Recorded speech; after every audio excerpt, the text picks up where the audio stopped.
puertas y por estar en esta sala. Y vamos en la mañana de hoy a desarrollar una mesa redonda coordinada por nuestro hermano don Álvaro Cabezas. Tenemos para ello a tres eminencias, a don Andrés Luque Teruel, a don Jesús Rojas Marcos González y a don José Carlos Pérez Morales, que nos van a hablar sobre las artes en Sevilla en el año del estreno de la Marcha Amargura. Pues sin más, les dejo la palabra. Hermano mayor y oficiales de la Junta de Gobierno de Nuestra Señora de la Amargura, dirigentes de la Fundación Cajasol, hermanos de San Juan de la Palma, cofrades, amigos, buenos días a todos y muchas gracias por su asistencia esta mañana aquí en la Fundación Cajasol para seguir celebrando el centenario de la Marcha Amargura. El próximo 14 de marzo se cumplen 100 años de su composición y el 14 de abril 100 años de su estreno en la calle. Verdaderamente esta es una marcha singular que tiene una altísima significación para el cofrade y conscientes de ello los hermanos de San Juan de la Palma, como ha estado explicando el hermano mayor, han organizado una serie de actos que incluyen conciertos, conferencias, mesas redondas, publicaciones en torno a esta marcha, con el único objetivo de contribuir a la comprensión de su escucha. Y para ello, antes de comenzar con esta mesa redonda, me gustaría decir que aquel argumento que algunos de los contrarios a la celebración de la Semana Santa como fiesta eminentemente popular esgrimen, es como si fuese un acontecimiento que se encuentra anclado en el pasado, es como si fuese todavía la celebración de los antiguos cofrades que iban al humilladero de la Cruz del Campo con los disciplinantes y con las penitencias. Sin embargo, la historia demuestra, y para eso vamos a hablar a continuación de historia, que es un fenómeno que se ha adaptado a todas las circunstancias religiosas, estéticas y sociales de su tiempo para salir fortalecido de todas estas circunstancias. Es por ello pertinente la celebración de esta mesa redonda, donde vamos a encontrar equivalencias entre la composición de Amargura y lo que se está haciendo en la arquitectura, en las artes plásticas y también en los bordados de la ciudad de Sevilla en torno al año 1919. Para hablar de todo ello tenemos aquí a tres grandes expertos, los mejores sobre estos temas, los más adecuados, que paso a presentarles a continuación. En primer lugar va a hablar José Carlos Pérez Morales, que es profesor de enseñanza secundaria de la Consejería de Educación de la Junta de Andalucía y que, además de haber escrito sobre grandes maestros andaluces del barroco como Juan de Mesa, defendió su tesis doctoral sobre un arquitecto Castellón, ¿no? ¿Verdad? Es valenciano, pero que desarrolló una importante labor en Sevilla en la primera mitad del siglo XX, como es Vicente Traver. Es la persona más adecuada, por tanto, para hablarnos de la arquitectura del momento. Después va a intervenir el doctor Jesús Rojas Marcos González, que es profesor ayudante doctor en el Departamento de Historia del Arte de la Universidad de Sevilla y que, además de ser un experto en pintura flamenca del siglo XVI en Andalucía, ha estado siempre atraído por el estudio de la escultura y la pintura del siglo XIX y del siglo XX. Me estoy refiriendo sobre todo a Antonio Susillo o a Castillo Lastruzzi. Y por último, cerrará el turno de intervención don Andrés Luque Teruel, que es profesor titular de Historia del Arte de la Universidad de Sevilla, experto en arte contemporáneo. Su última publicación sobre Paco Broca pues así lo demuestra, como tantas otras sobre Picasso, pero que ha volcado algunas de sus pasiones cofrades últimamente en el estudio de Rodríguez Ojeda, en torno sobre todo a la Hermandad de la Macarena, en la que él está muy integrado, por supuesto. Los tres son cofrades, los tres son conocedores de los años en donde se compuso y desarrolló la Marcha Amargura, y vamos a comenzar, como se suele hacer clásicamente en la enseñanza histórico-artística, con la arquitectura. Bueno, pues muchísimas gracias. Se escucha bien. En primer lugar, me gustaría disculparme porque estoy un poco enfermo y quizás la voz se me vaya en algún momento. Esperemos que no. En primer lugar, me gustaría agradecer tanto a la hermandad como a Álvaro el hecho que tuviera la consideración de llamarme para que participara en esta mesa redonda junto a compañeros y amigos de las artes que contextualizan en cierta manera la marcha Amarguras. Y para ello, y para no caer en una relación siempre sistemática de obras y de arquitectos, pues me propuse hablar un poco desde un prisma un tanto personal o un tanto subjetivo, como es el de la identidad. De ahí que titulara la conferencia Divagando por los caminos estéticos de una identidad anhelada, la arquitectura en la Sevilla que viene a hacer Amarguras, como una especie de guiño a José María Izquierdo en su obra Divagando por la ciudad de la Gracia. Estamos efectivamente en el año 2019, 100 años que se van a cumplir, como bien han dicho, de la composición Amarguras. No sé si lo sabrán, en las últimas semanas se han leído multitud de artículos que han indagado esta marcha desde diferentes puntos de vista, significados verdaderos y no falsos, por ejemplo, intenciones, autorías o algunos entresijos varios de una marcha que no hace más que acrecentar esa leyenda a la que, como puede comprobarse, no le hace falta pues tener muchísima antigüedad ni unos orígenes oscuros o inciertos. Podemos conocer la inspiración y aquello que movió al maestro Fondeanta para componer esta maravilla musical, por ejemplo, acordes de pasión, rumores, motivos que provocaron nuestro respeto y además nos instigan a permanecer en el inmaculado silencio mientras sus sones invaden el espacio. Este no es otro que un pequeño botón de muestra de las infinitas divagaciones, valga la redundancia, que evocan su melodía.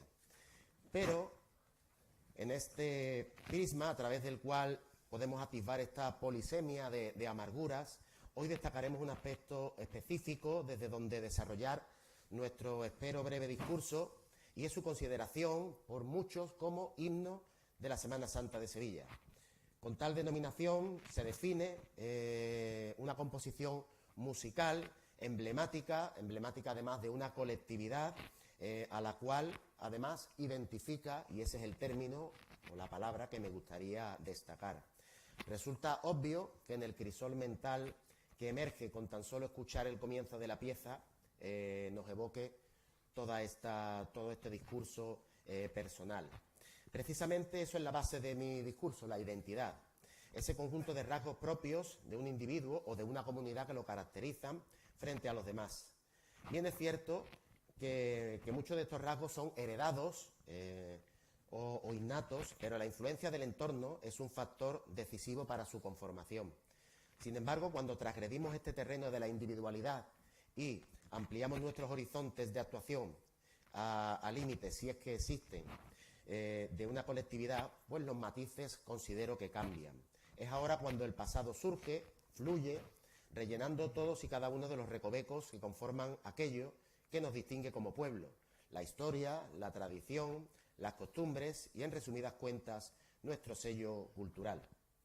Cultura que es un término inconmensurable, de gran riqueza, que para su uso cotidiano y para entenderlo en cierta manera lo reducimos a su mínima expresión, es decir, a un conjunto de saberes y creencias de un grupo social, consideración que convive con el de excelencia en el gusto de las humanidades o por las humanidades y de las bellas artes. Por lo tanto, siempre vamos a buscar algo que nos diferencie, esa incansable búsqueda por deslindarnos del vecino para emerger todos y cada uno de nosotros con una personalidad única y distinta. Nada mejor que la historia y la tradición para fundamentarlo. El problema quizás se nos presente cuando algo se convierte en identitario sin ser historia. Y aquí es donde voy a empezar a divagar un poco en esta arquitectura. Es entonces cuando el respeto desaparece y su materialidad se esfuma. Estamos hablando efectivamente de una arquitectura, pero no cualquiera, sino la arquitectura del regionalismo. Es aquella que, como bien saben, surge en las primeras décadas del siglo XX como respuesta a una denominación llena de complejidades teóricas y sutiles matices, dentro de una denominación un tanto complicada como es el estilo sevillano. Ya en la década de 1970, Navascués lo consideraba el último gran estilo histórico de reciente revalorización, pero a día de hoy sufre aún la furia de la especulación inmobiliaria. Por ello, la Asociación para la Defensa del Patrimonio Histórico de Andalucía persigue la inscripción genérica en el Catálogo General del Patrimonio Histórico Andaluz de esta arquitectura regionalista, aduciendo tanto la contribución que supone para la cultura española y universal del siglo XX, como su carácter de seña de identidad. De ahí que su pérdida suponga una merma irrecuperable de una arquitectura que supuso, tenemos que entenderlo así, un laboratorio de experimentación en cuanto a la búsqueda de ese anhelado estilo sevillano. Aunque esta pugna viene de lejos, en un decimonónico contexto de debate donde se busca tanto estilos adecuados a ciertas funciones como, por otro lado, la definición de un estilo nacional, entrecomillado, que identificara a las grandes potencias europeas. En este contexto, que a España llegará de forma tardía y parcial, incluso lo vamos a asimilar de forma inconexa o fuera de todo contexto. En Sevilla, este contexto arquitectónico arribará, como bien pueden saber, al calor de los trabajos de la exposición iberoamericana, que se celebraría finalmente en 1929, después de múltiples... se pospone durante mucho tiempo, y además con la figura de Aníbal González como centro de este certamen. Su obra, voy a ponerlo aquí, su obra fusiona lo más característico de la arquitectura andaluza, configurando un estilo donde se aprecian desde resabios del mudéjar hasta rasgos renacentistas y barrocos, un tanto de gusto popular. Su estética enlazará a la perfección con ese sentimiento sevillano, de hecho, él es sevillano, erigiéndose como su estilo por antonomasia. No podemos dejar pasar que el propio término estilo vive en estos momentos una controversia y una problemática semántica en su sentido más tradicional. Es más, esta crisis del concepto se vive como consecuencia de ese eclecticismo del siglo XIX. Según palabras del arquitecto y pintor José Ramón Sierra, el regionalismo, y cito, es el primer esfuerzo por dotar a la arquitectura sevillana de una identidad, en un momento en el que la ciudad cuenta con una arquitectura de muy baja calidad. Pero yo ahora me pregunto ¿qué origina este esfuerzo? Pues pienso que, entre otras cosas, la ciudad como escaparate ante la celebración de este certamen o exposición iberoamericana. Este y no otro considero que es el motivo fundamental de esta casuística arquitectónica que se va a dar en estos años, pero tanto teórica como práctica, destacando entre los jalones conceptuales de ese devenir del estilo personalidades como Celestino López, como José Gestoso o como Alejandro Guichot. Muchos de estos nombres imagino que les sonarán. Bueno, igual vamos a dejar esta. En la década de 1920, años en los cuales se establecen las raíces específicas de los sevillanos, un término sobresale de manera inequívoca. Me refiero al mudéjar. Velázquez Bosco defenderá esa raigambre que, por otro lado, también nombra Celestino López Martínez. Esta combinación graciosa, según dicen, materializaría a la perfección ese sentir de un pueblo, su ambiente y, a fin de cuentas, su raza. Sin embargo, esa necesidad de una concreción llevó a Gestoso a fijar nuestra atención en monumentos como tenemos ahí la Casa de Pilatos o los Palacios de los Pinelos y las Dueñas, para marcar el elemento plateresco en síntesis con el mudéjar. De hecho, esta declaración surgía al amparo de un concurso auspiciado por el Consistorio hispalense para la construcción de casas, que así se denominaba, de estilo sevillano, que, a pesar de convocarse en el año de 1910, su reglamento se establecería 2 años más tarde, y con la mente puesta en la exposición hispanoamericana, cuya celebración para ese momento se esperaba en 1914. Fíjense cómo se fue posponiendo en el tiempo.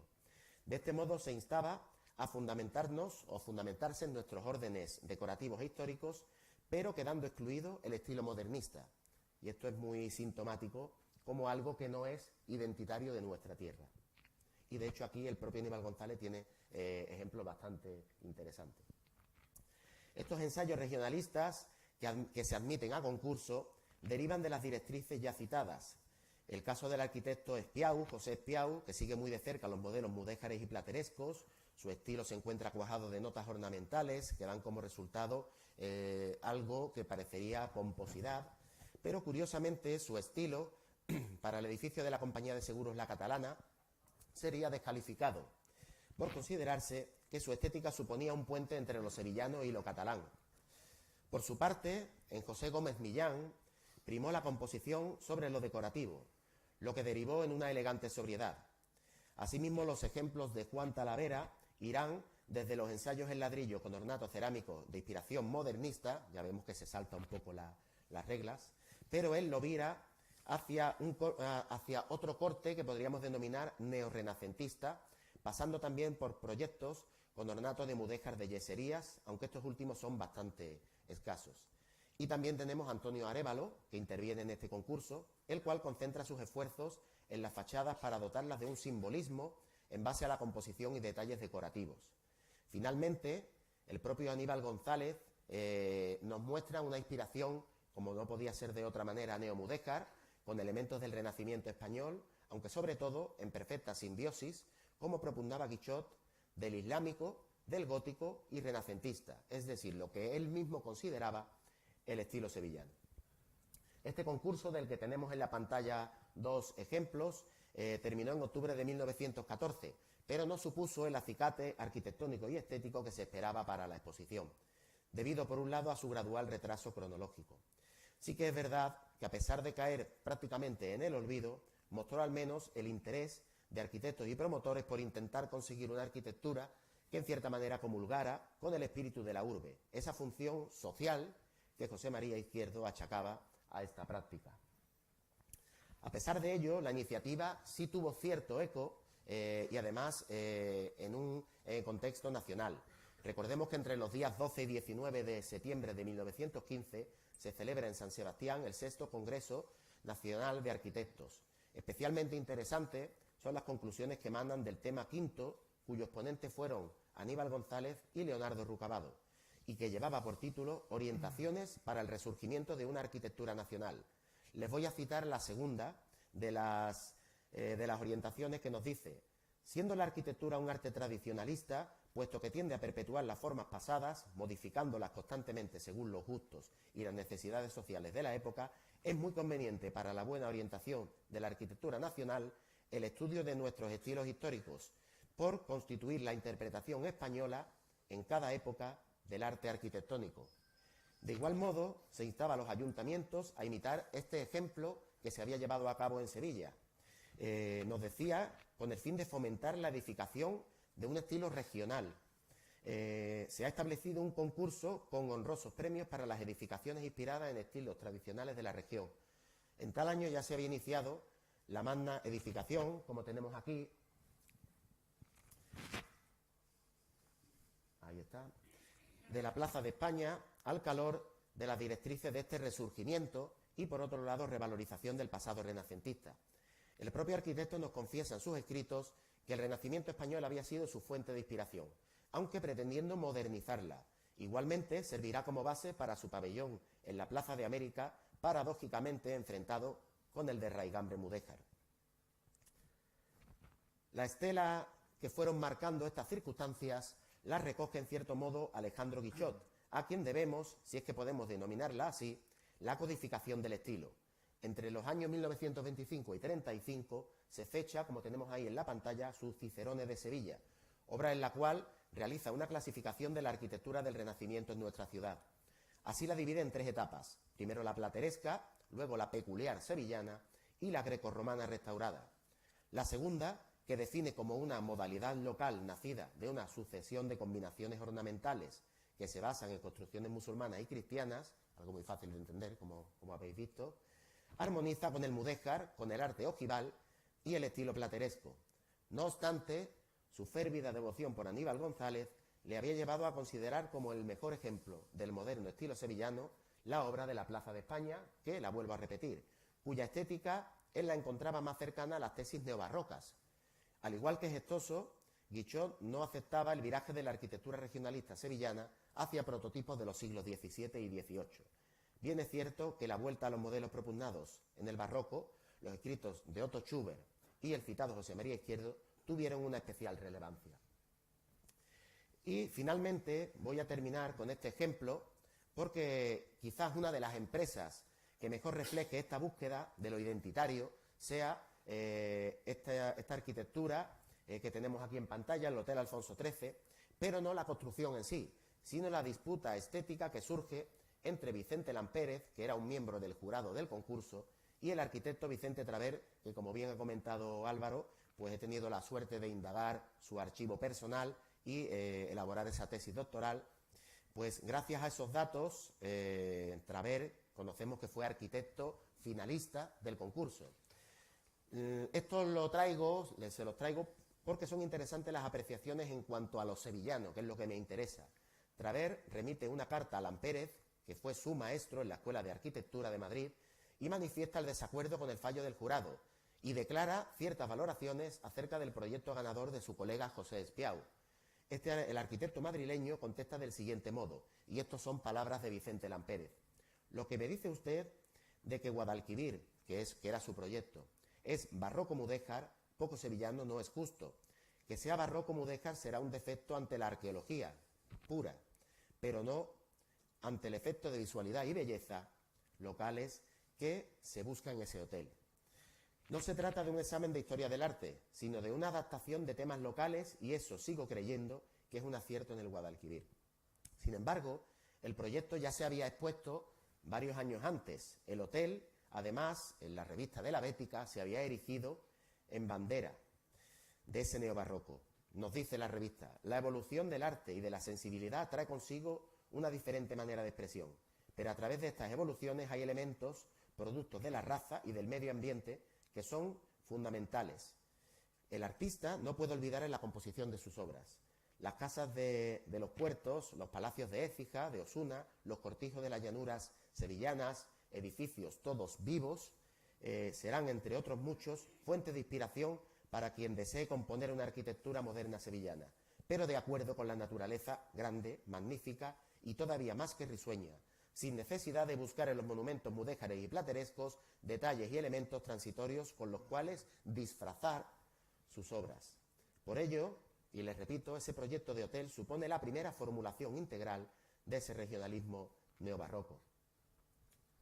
Ahí tenemos el proyecto que presenta Traver con la foto de Lampérez.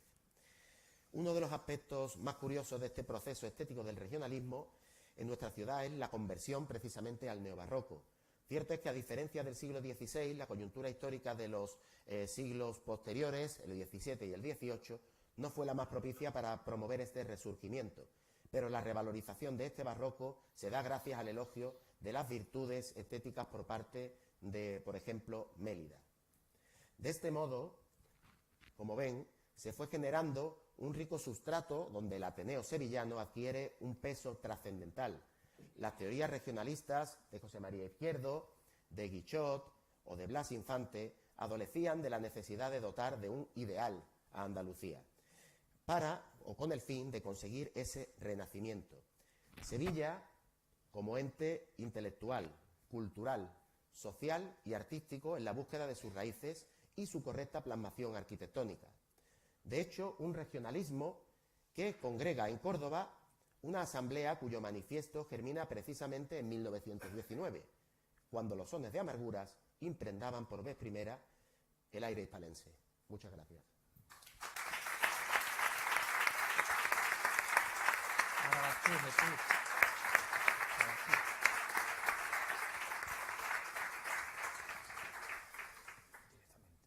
Ahora, después de la arquitectura, vamos a conocer las artes plásticas del momento del estreno de la Marcha Amarguras en 1919 por parte del profesor Rojas Marcos.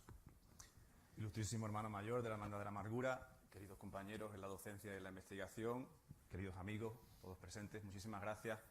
Primero por la invitación a participar en este acto que viene a conmemorar el centenario de una marcha tan importante para propios y para extraños, también para cofrades, no cofrades y para todo visitante de la ciudad que de algún modo se deleita cuando los sones de Amargura suenan fundamentalmente con el paso de palio de la Virgen por delante. Mi labor aquí es la de hablar de manera muy sucinta sobre las artes plásticas hacia 1919, es decir, cómo era el ambiente histórico-artístico en lo relativo a la escultura y a la pintura, que son las dos grandes artes plásticas. Como ustedes comprenderán, en 15 minutos no se puede hacer ni mucho menos más que una síntesis, una apretadísima síntesis sobre cómo era el ambiente escultórico y pictórico que rodeaba a esa Sevilla de en torno a 1919. Una Sevilla que, como ya ha explicado muy bien el profesor Pérez Morales, estaba completamente imbuida del regionalismo. Un regionalismo que era, para más señas, un regionalismo hispalense, es decir, un regionalismo sevillano, muy difícil de definir, muy difícil de establecer cuáles son sus criterios y sus características, pero fácilmente identificable también, porque es más que un regionalismo puramente arquitectónico, escultórico, pictórico, es prácticamente un estilo de vida que tocaba casi todos los palos de la sociedad, económicos, culturales, espirituales, religiosos, etc. En el caso de las artes plásticas, es evidente que también va a tener una gran incidencia a este momento. Las artes plásticas se van a impregnar de ese sentido regionalista que también es historicista, es decir, que van a intentar devolver al presente aquellos estilos artísticos gloriosos del pasado. Indiscutiblemente, el regeneracionismo, la crisis del 98, tiene un impacto muy fuerte. Y de alguna manera se recrea el presente, el triste presente, después de las pérdidas de las colonias, últimas colonias de Filipinas, etcétera, y de Cuba, se recrea mediante los grandes estilos anteriores. En el caso de la escultura y de la pintura, el ambiente artístico sevillano de hace 1919, cuando se estrena la marcha que hoy conmemoramos, es un ambiente totalmente impulsado por distintas instituciones. Ya se ha citado, por ejemplo, el Ateneo, pero también está el Círculo de Bellas Artes, el Centro de Bellas Artes, la propia Academia de Bellas Artes de Santa Isabel de Hungría, que son verdaderamente los motores para los artistas y para el fomento, en definitiva, de la creación y del coleccionismo también de las obras de artes plásticas. Si hacemos una división, es decir, tendríamos que empezar por escultura y luego por pintura, es indiscutible que en el panorama del primer tercio del siglo XX, en la escultura, los protagonistas son los discípulos del gran maestro que había fallecido precisamente casi terminando la centuria anterior. Me estoy refiriendo al gran Antonio Susillo, que es el auténtico abanderado de la escultura decimonónica en el sur de España y es el único artista capaz de hacerle, aunque sea contrapunto, a los grandes maestros catalanes de la misma centuria. Antonio Susillo es, como ustedes saben, pues el creador de importantes monumentos en la ciudad, desde la Galería de Sevillanos Ilustres en el Palacio de San Telmo hasta Daoiz, Miguel Mañara, Velázquez, etc. Pero también fue un hombre que pudo traer, gracias a sus estudios en París, donde conoció indiscutiblemente el arte de Rodin, pudo traer a Sevilla la modernidad en el arte. Él es un romántico tardío y un realista incipiente. Él es verdaderamente un naturalista dentro del modernismo. Y él es, con su poética, que es verdaderamente magistral, con esos toques rodinianos, el que crea un estilo que es el llamado expresionismo realista. Un estilo lleno de magia, lleno de vida, lleno de emoción, que son auténticamente los rasgos que sus discípulos, sus pupilos, van a hacer propios. Pues bien, la Hermandad de la Amargura tiene la suerte de contar con la escasa incursión de este magnífico maestro en el mundo de la imaginería procesional, ya que Antonio Susillo es el autor de las manos, del juego de manos de María Santísima de la Amargura y también de San Juan Evangelista, que lamentablemente tiene que hacer por el incendio acaecido en 1893. Son manos extraordinarias, indiscutiblemente, y yo destacaría sobre todo las de la figura de San Juan Evangelista, de una expresividad, de una gesticulación y de un ánimo que casa perfectamente con la obra de Bernardo de Hita del Castillo de hace 1760. También hay que mencionar que Susillo tuvo un importante taller, es decir, él elaboró, pues vamos a decir, una serie de discípulos escogidos a los que parece ser que no tenía muy en cuenta, porque sí hay anécdotas que dicen que, bueno, pues por ejemplo uno de ellos que ya veremos, que es Cuyá Valera, él cuenta que su maestro, Susillo, le dijo: tú siéntate ahí, estate quieto y mira cómo trabajo. Y esas eran las clases. Pero al fin y al cabo se tenía que dar por privilegiado por poder acceder al taller de un maestro situado en el corazón de la Alameda, que sacaba y sacaba obras de una manera verdaderamente increíble, asombrosa, y sobre todo un gran número de piezas para lo poco que vivió este maestro, y todos ellos conforman, al fin y al cabo, el impulso, una especie de renacimiento que se produce en la Sevilla escultórica de primeros años del siglo XX. Están entre ellos pues Joaquín Gallego, Fernando de la Cuadra, Miguel Sánchez Dal, Calonge de Guzmán, Viriato Rull, pero yo destacaría a tres grandes maestros. El primero de ellos, que es Joaquín Bilbao, el hermano del famoso pintor Gonzalo Bilbao. El segundo, que es el ya citado Lorenzo Cuyó Valera, que es el gran autor de monumentos civiles y religiosos en la ciudad.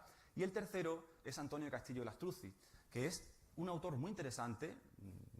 Ya sé que no es objetivo que yo lo diga, porque lo he trabajado y mucho, pero es interesante porque conecta la escultura civil y conecta la escultura de algún modo profana, con la escultura religiosa, la imaginería religiosa que él va a innovar. El primero de ellos es Joaquín Bilbao, un autor que tiene una extensa producción que está marcada por ese realismo naturalista de Susillo. Joaquín Bilbao, hermano de Gonzalo Bilbao, realizó obras tanto de gran formato, como pueden ser las del fundador de la Universidad de Sevilla, maestro Rodrigo Fernández de Santaella, del año 1900, o también la estatua ecuestre que corona el magnífico monumento de San Fernando, que se coloca, como ustedes saben, en la Plaza Nueva. Es una obra, además, típicamente regionalista, del año 24, preparativa también de la ciudad, de cara a esa exposición iberoamericana del año 29, en la que participan distintos autores. El arquitecto que presenta el proyecto es Talavera, él hará la figura que corona el monumento, la más importante, pero después estarán Pérez Comendador, Lafita, Sánchez Cid, para realizar el resto de esculturas, junto con la de Adolfo López, que es la de Don Remonto.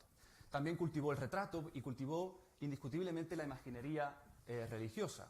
La fotografía no le hace justicia, ni mucho menos, a esta formidable pieza que es la imagen de Jesús del Dolor, que fue encargada por la Hermandad de las Cigarreras en el año 1916 y que es indiscutiblemente una de las obras más interesantes desde un punto de vista escultórico, pero también desde un punto de vista de la imaginería. ¿Por qué? Pues porque el autor se propone innovar, renovar la plástica imaginera, que de algún modo se había quedado anclada en ese romanticismo academicista y que de esa manera intenta, con esta obra de un intenso realismo, obra en madera policromada, de una policromía muy sobria, muy austera, pero con esa obra de gran expresividad y sobre todo de ese potente escorzo, intenta dar un paso hacia adelante en la renovación del estilo de la imaginería procesional. La obra, aunque fue bien aceptada por la crítica local, en realidad por los cofrades no fue muy bien vista, procesiona muy poco tiempo, es retirada y hoy permanece en las dependencias de la Hermandad de las Cigarreras. Pero sin duda este autor también realiza piezas de pequeño tamaño, donde va a mostrar quizás lo más original, lo más espontáneo, lo más fantasioso, lo más imaginativo de todo su quehacer. Son piezas que normalmente tratan temas populares, temas andaluces, para más señas temas sevillanos, que están vinculados con ese costumbrismo que se hereda del siglo XIX y que es indiscutiblemente una temática amable, gozosa, feliz, completamente desproblematizada, que no entra ni mucho menos en la crítica social de las injusticias del día a día y que por tanto es una obra verdaderamente interesante. Por ejemplo, esta seguidilla o bulería que realiza pues, prácticamente en los mismos años que se estrena la Marcha Amargura es un buen ejemplo. Después de Gonzalo Bilbao está el gran escultor Lorenzo Cuyó Valera. Lorenzo Cuyó Valera es un artista que ilustra perfectamente el tránsito, el cambio, entre los años finales del siglo XIX y los primeros años del siglo XX. Es un autor que vive a caballo entre Sevilla y Madrid, es natural de Marchena, también formado con Susillo, y él tiene la suerte de acometer monumentos públicos tanto en España como en Hispanoamérica, tanto civiles como religiosos. Y en Sevilla tiene magníficos ejemplos. Por ejemplo, uno de ellos es el excelente monumento que es la glorieta de Gustavo Adolfo Bécquer, que es verdaderamente un acierto desde cualquier punto de vista, porque aunque es un monumento que fue criticado, porque el retrato que representa del poeta es un retrato fiel a las fotografías que se conservan de este bate sevillano, pero fue criticado porque no se parecía a la imagen colectiva que teníamos o que tenemos todavía de este autor de las rimas, que es la del retrato de su hermano Gustavo. Pero en cualquier caso es una obra que define perfectamente lo que es la poética beckeriana, porque elige un lugar, como es el Parque de María Luisa, que en esos años se va a reformar, para situar en torno a ese taxodium, a ese ciprés de los pantanos, una obra en la que se funde el arte y la naturaleza, en la que se funde el arte escultórico, pero también la rima eterna y la poesía eterna de Bécquer con el árbol, que al fin y al cabo es el que le da el sentido de la belleza, del amor y de la poesía infinita. Otra magnífica pieza es la que se realiza, o que la que se culmina en el año 1918 para conmemorar el tercer centenario del Dogma de la Inmaculada. Es una obra tremendamente clásica, neoclásica si quieren, muy clasicista, pero es una obra interesante porque venía de algún modo a materializar un sentimiento religioso propio de la ciudad por el momento. Como saben, la imagen superior, que es la que realiza Cuyó Valera, es una copia, una reinterpretación de la Inmaculada de los Venerables pintada por Murillo, otro de los grandes ídolos artísticos y populares de la ciudad, y en la parte inferior pues aparecen 4 personajes que se dedicaron a exaltar el dogma de la Inmaculada con su quehacer. La teología, por el jesuita Juan de Pineda, también la poesía, con Miguel del Cid, con las famosas coplas, y en escultura Martínez Montañés y en pintura Bartolomé Esteban Murillo. Una obra, en definitiva, que plasma perfectamente la mentalidad cultural, religiosa y espiritual de la Sevilla del año del estreno de Amargura. Y por último, dentro de la obra de Cuyo Valera, pues el monumento a Colón. Sevilla, que había sido indispensable en el descubrimiento de América, no contaba con un monumento público, sí estaba el monumento privado a Colón en la Cartuja, no contaba con un monumento público al gran navegador genovés. Y es por eso que en 1917 el director del periódico El Liberal abre una suscripción pública y de momento toda la sociedad se une para levantar este monumento a Colón. Un monumento que está en el Paseo de Catalina de Rivera y que verdaderamente, aunque es un monumento a Colón, pero la figura de Colón solo está presente con un medallón en la parte inferior. Se canta, se ensalza, se glorifica la gesta descubridora y sobre todo el papel preponderante que tiene la corona en la propia hazaña del descubrimiento y evangelización de América. Por eso en la parte superior aparece el león, que es la figura alegórica del Imperio español dominando en este caso la esfera, que es el símbolo de la tierra. Y por último, entre los tres grandes artistas está Castillo Lastruzzi, un autor que nace en 1878, tuvimos la suerte de descubrir su fecha de nacimiento, eso lo convierte indiscutiblemente en discípulo de Susillo, no se sabía, se hacían conjeturas, y que fallece en 1967, por lo tanto tiene una larga vida durante todo el siglo XX, prácticamente los dos primeros tercios, para desarrollar una obra muy copiosa y muy interesante. Pero es conocido, como sabemos, por ser un gran imaginero, uno de los principales de España, porque fue el que renovó indiscutiblemente la imaginería en Sevilla. ¿Cómo lo hace? A través de sus dos grandes aportaciones. La famosa Dolorosa Castiza, esa imagen de María de cabellera endrina, de profundos ojos negros y de piel tostada, trigueña, completamente andaluza y sevillana, y también a través de los pasos de misterio, los sugestivos grupos escultóricos donde nos queda bien claro cuál es el mensaje que se nos quiere transmitir. Pues es de obligada cita el primero que ejecuta en Sevilla el misterio de nuestro Padre Jesús ante Anás de la Hermandad del Dulce Nombre entre 1922 y 23.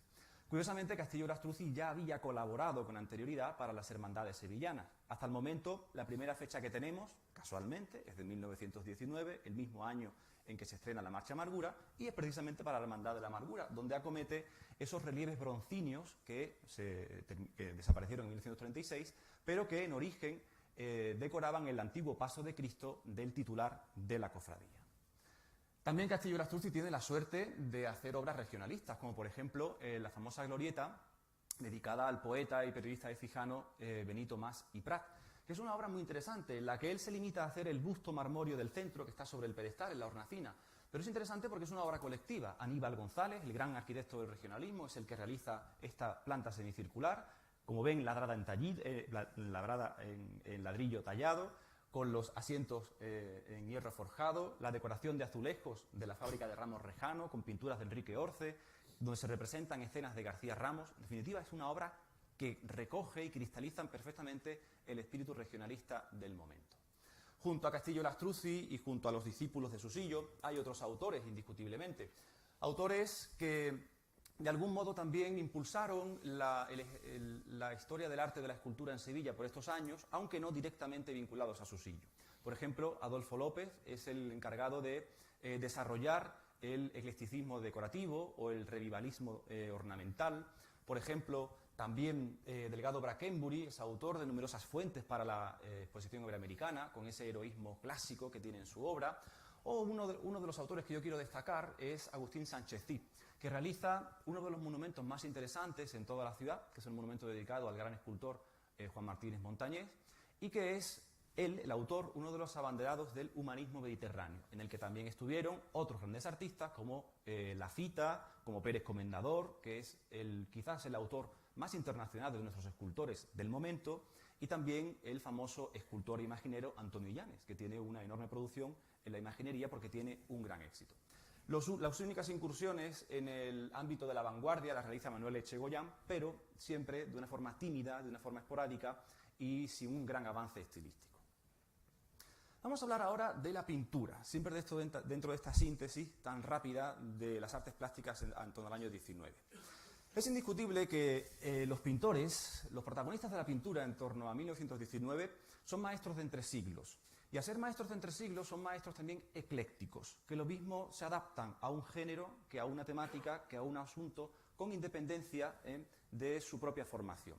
Son autores que ninguno de ellos, en el caso sevillano, asimiló verdaderamente los sismos de vanguardia. Es decir, mientras en París se desarrollaba la vanguardia, ninguno de ellos, pese a que viajaron y vivieron en Roma y en París, las hizo suyas. Solamente se adentraron de manera muy ligera y muy tímida en un impresionismo, a veces también en el simbolismo o en el modernismo, pero ya en momentos en que estos movimientos estaban completamente caducos y completamente desfasados. Por esa razón, la pintura sevillana de hace 1919 es una pintura tremendamente costumbrista, es decir, recoge el costumbrismo romántico que se estaba practicando desde los años centrales del siglo XIX. Y un costumbrismo que conecta directamente con el regionalismo que muy bien ha explicado mi compañero, el profesor Pérez Morales.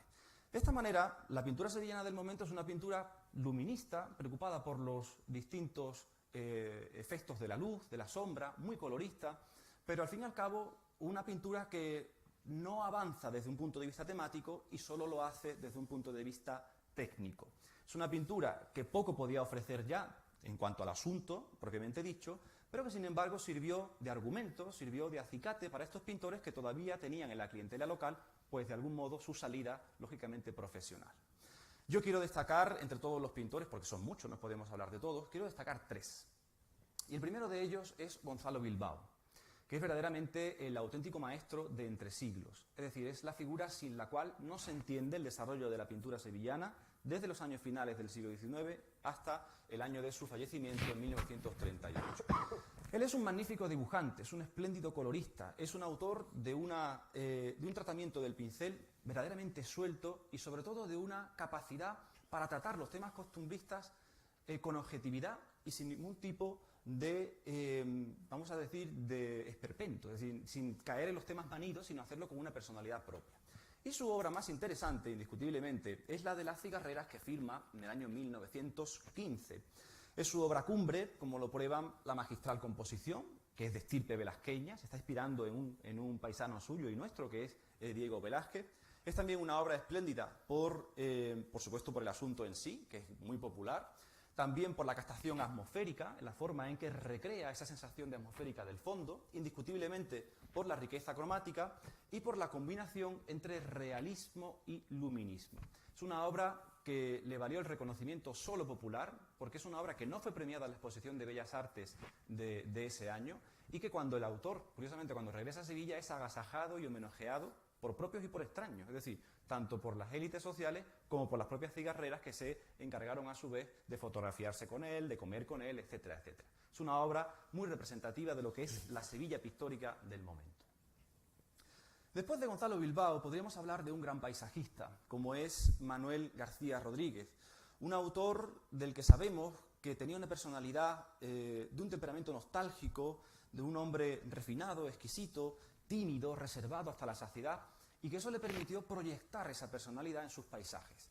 Paisajes que fueron o bien rurales, o bien directamente, sobre todo en las inmediaciones de Alcalá de Guadaira, la Escuela de Alcalá, o también paisajes, vamos a decir, urbanos, pero siempre dentro de los jardines, de la naturaleza tratada superficial, porque es una naturaleza urbana, y en este caso, sobre todo, de los paisajes o de los jardines que él trató en el Real Alcázar.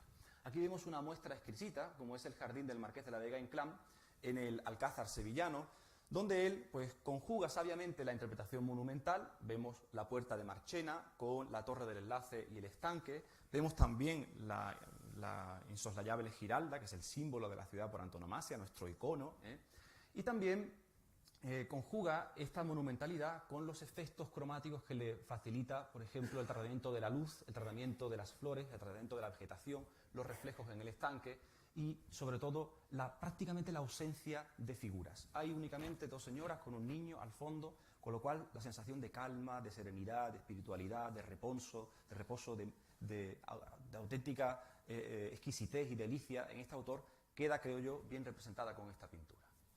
Y por último, el otro gran maestro del que quiero hablar, que también es insoslayable, es Gustavo Vacarisas. Gustavo Vacarisas es el auténtico renovador del panorama pictórico anterior a la Guerra Civil. Es un artista, nació en Gibraltar, pero vivió fundamentalmente en Sevilla, pese a los múltiples viajes que hizo por toda Europa. Es un artista de proyección internacional, quizás también, después de Gonzalo Bilbao, uno de los más conocidos en todo el mundo, pero es un artista de un estilo prácticamente inclasificable. ¿Por qué? Pues porque aunó perfectamente el sentido decorativo del modernismo y también el colorido vibrante, el colorido jugoso del fauvismo, del arte fauve. Y su obra cumbre, creo yo, que es esta Sevilla en fiestas, que está fechada también en 1915, es decir, en el año en que Gonzalo Bilbao firma sus cigarreras. Es una obra monumental, son 3 metros de lienzo, en la que se plasma una noche primaveral, por eso es una obra de una luz muy sugestiva, a oscuras, en la que el autor demuestra perfectamente conocer el arte de vanguardia, tratado con mucha personalidad, sobre todo por esos trazos enérgicos, pero también exquisitos del pincel, por supuesto por el admirable juego lumínico, el fuerte haz de luz que da en las protagonistas del cuadro, y también por el refinado sentido cromático. Es una obra emblemática, lo es por cómo está hecha y también lo es por cuándo se hace y por cómo se hace. Es además una obra que canta la belleza femenina y, para más señales, la belleza femenina sevillana. Y es una obra emblemática porque al fin y al cabo viene a representar el sentido vitalista del renacer de la primavera, de la vuelta de nuevo a una fecha tan señalada para artistas también, y en este caso para nosotros historiadores del arte. Por esa razón, creo que con esta pieza puedo terminar recordando también a José María Izquierdo, al que ya se ha citado con anterioridad, porque creo que una de sus magníficas palabras en la obra Divagando por la ciudad de la gracia, publicada un año antes de esta pintura, creo que ilustran a la perfección este cuadro y son palabras con las que ya termino. Dice así: cuando llega la primavera, la mujer sevillana parece que pide ser coronada por la peineta, labrada para lucirla entre flores, para prender en ella las blondas o los madroños de la mantilla. Peineta que es, en palabras de José María Izquierdo, enseña del misticismo y de la alegría de las fiestas en Sevilla. Nada más. Muchas gracias por su atención. Muchas gracias. Muchas gracias.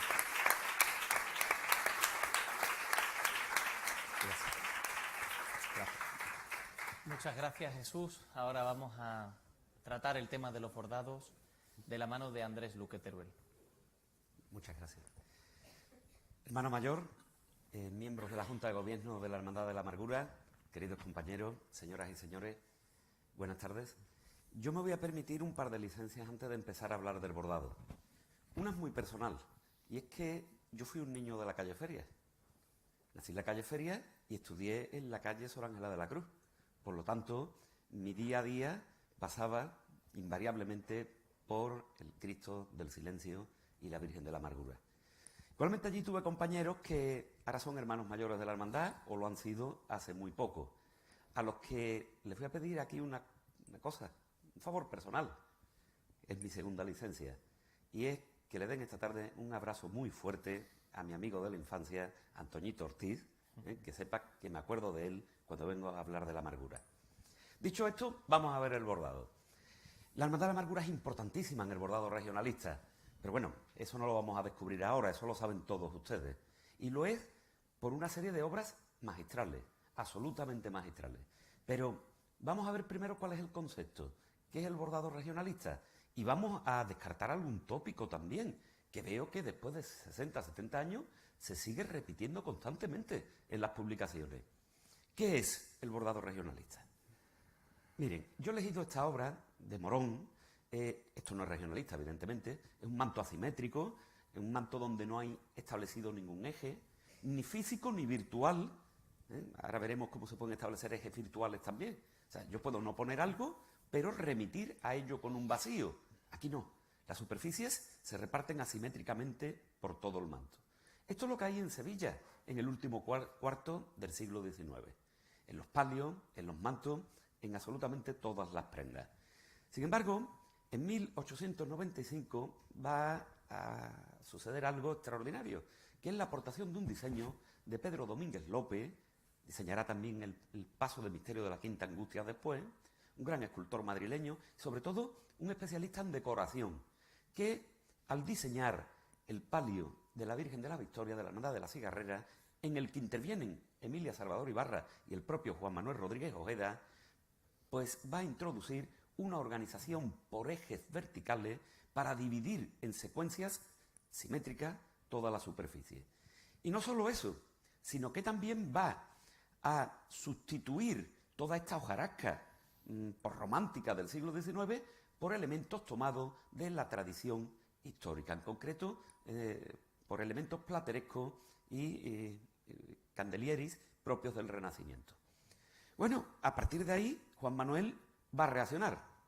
Y fíjense, tenemos aquí dos mantos, los dos primeros ya en la nueva estética, el de la Virgen de Regla y el de la Virgen de la Esperanza, 1898-1900 el primero, 1899-1900 el segundo, en los que esas masas asimétricas que vuelan por toda la superficie van a estar organizadas por un eje vertical que viene desde la cabeza de la Virgen hasta la cola del manto y otros diagonales que permiten organizarlo. Fíjense bien, 1898. La arquitectura regionalista no lo es hasta después de 1905. Como bien ha dicho José Carlos antes, tanto José Piau como Aníbal González tienen primero una etapa modernista juvenil, que dura 4 años nada más, 1900-1904. Ahí están las casas de lo que era Fobán en la calle Alfonso XII o la farmacia de la calle Orfila, que son completamente modernistas. Es decir, que el regionalismo en el bordado empieza antes que en la arquitectura. Y es lógico, siempre es mucho más barato un dibujo en un papel y el experimento es más fácil que construir una casa, que proyectar un edificio. Luego, normalmente, todas las obras de diseño van por delante en la historia del arte a la hora de anticipar un movimiento.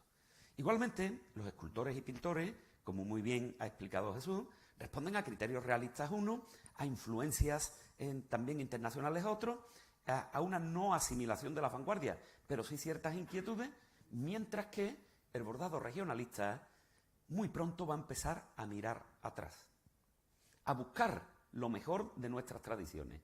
Pero fíjense, porque no es lo mismo regionalismo que historicismo, que es lo que introdujo Pedro Domínguez López. Y aquí también tenemos que tener en cuenta una cuestión importantísima con estos dos mantos, y es que de momento no está introduciendo elementos de nuestro pasado. En estos dos mantos está organizando de un modo simétrico y regular lo que ya aparecían en los mantos anteriores. Es decir, que Juan Manuel Rodríguez Ojeda ha llegado a un proceso de regularización autónomo, con independencia del desarrollo de un estilo en la ciudad. Muy pronto, lógicamente, va a madurar el regionalismo y entonces sí va a tener no una, sino 3 líneas principales dentro del regionalismo. En esa estamos cuando la Hermandad de la Amargura presenta un primer palio. Un palio que no tuvo mucho éxito en la hermandad y que fue sustituido muy pronto, pero un palio que presenta grandes genialidades. Es una obra importante, muy importante. No se pongan ahora, no lo comparen con el azul, mucho menos con el rojo actual, sino pónganse en 1901. Bueno, en 1900, porque lo de la fecha es relativo. Nosotros la fecha es por un estreno Semana Santa, pero esto no se hace en 2 meses. Esto viene de antes. Y en 1900 este palio es absolutamente innovador. Fíjense el corte. Fíjense también el juego que hace con las telas en el centro de las caídas. Es decir, que está proponiendo nuevas superficies, nuevos soportes, de un modo que no se había hecho antes.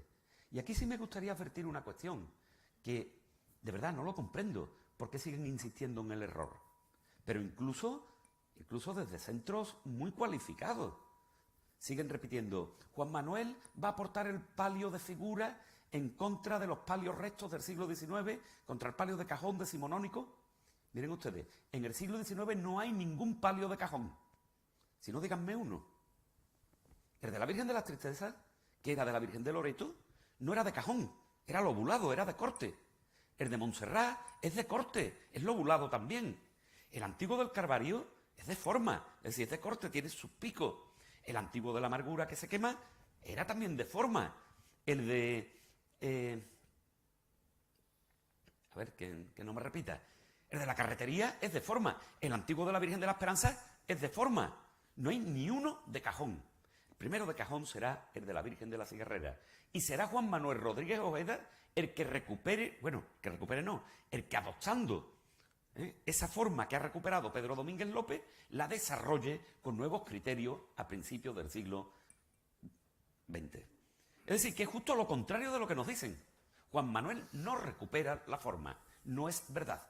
Lo que sí es cierto es que Juan Manuel va a experimentar con ella, va a crear un tipo de corte absolutamente personal, un tipo de corte que permite despedir el pico de la bambalina, escupir lo llamaban, cuando el paso salía andando.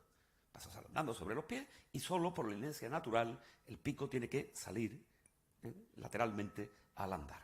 A él le va a preocupar mucho eso, para que sea natural. Fíjense ustedes, algunos confunden con versiones de copias de originales de Juan Manuel, pretenden que el paso tenga gracia moviéndose. Y para ello los amarrean. Eso no es lo que buscaba Juan Manuel. Ese no era el propósito de la Semana Santa. Esa no es la elegancia innata del diseñador regionalista. El palio se tiene que mover solo sin hacer nada. Esa es la mentalidad. Vamos a verlo cómo lo consigue. Por supuesto, este palio de los Bullones no va a tener ese movimiento. Se queda un poquito a medio camino, todavía tiene las corbatas, todavía esa forma no da el pico que va a escupir lateralmente andando. Fíjense que estoy hablando de diseño y de planificación de movimiento, antes que de estética y de bordado. El bordado vendrá después sobre esa superficie. Vamos a verlo ahora. Muy pronto, por esa vía personal de regularización de los elementos del siglo XIX, va a llegar, y permítanme de nuevo que muestren mi disconformidad y mi sorpresa. ¿Por qué dicen todos los medios que este palio es todavía un palio casi del siglo XIX, que es un palio que anticipa? No, miren ustedes, este palio es una obra maestra del primer regionalismo. Así, sin más. Una obra absolutamente magistral. Una obra donde están codificadas la simetría de cada paño de la caída, donde están definidos todos los elementos modernos de Juan Manuel, donde cada pieza bordada tiene un significado simbólico concreto. En este caso, fíjense bien, empezamos por la superficie, por el color, es azul. ¿Color corporativo de la Hermandad de la Amargura es azul? No, porque es azul el palio. ¿Por qué después va a ser rojo? Todo esto no es por capricho ni por estética, es en función de un programa iconográfico. Y ese programa iconográfico vamos a ver por dónde va aquí. Bueno, el palio es de un impacto plástico absolutamente excepcional. Y sí, evidentemente va por delante del palio rojo de la Virgen de la Esperanza, indudablemente, pero al mismo nivel de creatividad, no como anticipo de nada, no como ensayo previo. Son dos obras maestras, ambas por igual, cada una con sus características y con un significado distinto, tanto simbólico como plástico, como vamos a ver ahora. Para empezar, miren el interior. Se lee que ese interior todavía tiene algunos rasgos geométricos y por lo tanto arcaizantes. Sí, serían arcaizantes si lo analizamos desde el punto de vista plástico. ¿Por qué? Pues porque el interior de todos los palios en el siglo XIX son lacerías geométricas. Pero miren ustedes, no es una cuestión estética, no es una cuestión plástica. La Virgen de la Amargura, como todas las vírgenes, no va bajo palio, no tiene derecho a ir bajo palio. Lo estoy afirmando. Palio no le corresponde a María. Palio solo le corresponde a Dios, al cuerpo de Cristo. Por eso las vírgenes no van bajo palio, ninguna. Ni todos los santos, ni el Amparo, ni las del Carmen. Bueno, la del Carmen que va a una cosa moderna. Ninguna van bajo palio. Solo María en sus misterios dolorosos, porque se está celebrando la entrega del cuerpo de Cristo para la redención de los pecados. Y ese cuerpo de Cristo, en el primer sitio que está en la tierra, es en el interior de su madre, en el útero de la Virgen María. Luego la Virgen de la Amargura va bajo palio, como todas las vírgenes de Semana Santa, como sagrario del cuerpo de Cristo en la tierra. Y fíjense bien, porque la lacería no es un elemento plástico y por lo tanto no puede ser arcaico, en tanto que es infinita, no tiene ni principio ni fin. Es el símbolo de Dios, que es quien va bajo palio. Luego, no lo miren como una nota arcaica, porque no lo es. Es una nota simbólica, profunda, que sí es cierto que es de otro tiempo anterior y que Juan Manuel mantiene, pero que la mantiene, fíjense, con tallos, con acantos, ya no es la lacería pura, es decir, incorporándole también el tallo es la vida, los acantos son la felicidad de la vida eterna. Por lo tanto, mediante el cuerpo de Cristo y con María, el azul de la pureza de María, como camino de salvación, como modelo en el que fijarnos, como el mejor de los mortales, llegaremos a esa salvación eterna a esa vida eterna y a la felicidad en ella. ¿Se han dado cuenta? No hay nada decorativo. Los bordados de ahora se hacen porque a mí me gusta, porque se lo he visto a la Amargura, porque se lo he visto a la Macarena, porque se lo he visto a la Esperanza Triana y lo repito una y mil veces y sin significado. Es una crítica dura, a lo que se está haciendo ahora mismo, por falta de concepto, por falta de profundidad, salvo excepciones, claro es. Y miren, porque esa Virgen de la Amargura como mediadora queda reflejado también en los propios elementos. Si se fijan bien, tenemos justo en el centro, en vez de un candeliere a lo italiano, tenemos una rosa, la rosa de pasión. La belleza dentro del mal, la Virgen de la Amargura sobre los pecados de los hombres. La pureza de María, lógicamente, está en el color, pero ¿y la belleza dentro del mal? Lean a Gustavo Adolfo Bécquer, La rosa de pasión, y ahí verán cuál es esa belleza, cómo resplandece siempre la bondad, que, lógicamente, en toda esta iconografía cristífera, que no mariana, porque el fondo es el cuerpo de Cristo, como es lógico, el símbolo es ella misma en su condición superior. Por otra parte, desde el punto de vista plástico, Juan Manuel ha sintetizado ya aquí todo su lenguaje. Imperan las cartulinas, los contrastes de textura son debidos a los distintos puntos que no son una exhibición técnica, sino que están orientados para dar luz donde interesa centralizar la visión, para dar sombra en los lugares que tienen que quedar complementarios y sacar el elemento simbólico clave visualmente en un primer plano, es decir, donde hay una proyección de lo que quiero hacer en función de unos resultados plásticos que den forma a lo simbólico. Bueno, se repetirá aquí, en el palio de la Virgen de la Esperanza, un palio que trae también respiradero, que trae también faldones, que bueno, que es un conjunto completo donde, fíjense bien, para los que decían que el palio sur de la Virgen de la Amargura solo era un ensayo, el programa aquí es radicalmente distinto. En el pico de cada caída, una concha, la esperanza. Pero la esperanza es expectación. Si ustedes cogiesen el libro de regla fundacional, que es la única regla que ha tenido vigente la hermandad hasta el siglo XX, verán que la expectación dice que la Virgen es la doble expectación ante el nacimiento del cuerpo de Cristo, de ahí que la hermandad tuviese a San José como titular y que lo sacara en procesión, y procesión de gloria, claro, y ante el cuerpo de Cristo en la cruz, de ahí que delante de la Virgen de la Esperanza saliera el Santo Cristo crucificado. Decían algunos que no era titular, claro que lo es, en la vocación de la propia Virgen, expectación ante el cuerpo de Cristo. Sobre la concha, la urna funeraria. Y quédense con este elemento porque será fundamental para el palio rojo de la Virgen de la Amargura, pero también para el mayor dolor y traspaso antes. Lo veremos en distintas obras de Juan Manuel. Una urna funeraria en un palio que es el trasunto del emperador de Roma y que como tal solo corresponde al cuerpo de Cristo. Esa urna funeraria solo puede ser la urna del cuerpo de Cristo, es decir, un antiguo arca como sagrario. De ese sagrario saldrán los tallos, de los tallos, que es la vida eterna, de nuevo los acantos abiertos. Por eso se repiten invariablemente los acantos abiertos, porque es la felicidad en la vida eterna. Y sobre todo ello, esos tallos y hojas volando asimétricamente en el palio rojo. ¿Por qué? Porque eso ya será infinito y el día de mañana pues nos acogerá por el fin de los tiempos. Bueno, vemos que no son solo cuestiones estéticas. Miren aquí, en el palio del mayor dolor y traspaso, Juan Manuel ya apuesta por el palio de cajón y podemos ver en la fotografía de arriba, en la parte superior, la urna funeraria y cómo los acantos que salen en giros curvos salen del interior de esa urna. Es decir, la vida, la nueva vida, surgirá del cuerpo de Cristo. El color ahora es el rojo. La Virgen del Mayor Dolor y Traspaso no se presenta como la Virgen de la Amargura, como mediadora, como modelo. No, se nos presenta aquí directamente el cuerpo de Cristo. Miren ustedes, estos tres pasos son tres joyas del bordado. Tres joyas que deberían estar protegidas, que deberían de conservarse en la medida de lo posible, pues siempre, por lo menos, toda esa simbología profunda. Desde el punto de vista plástico, con este palio del Mayor Dolor y Traspaso, que a mí me parece magistral, Juan Manuel inicia una segunda tendencia dentro del regionalismo. Ya hemos visto la primera, la organización por iniciativa propia de los elementos heredados de la etapa anterior. Aquí ya aparecen elementos farrocos tomados de prendas que se conservan en la iglesia Santa Ana de Triana, con la que Juan Manuel colaboró mucho a título personal, no como bordador. sino en labores humanitarias para socorrer a los desfavorecidos de Triana.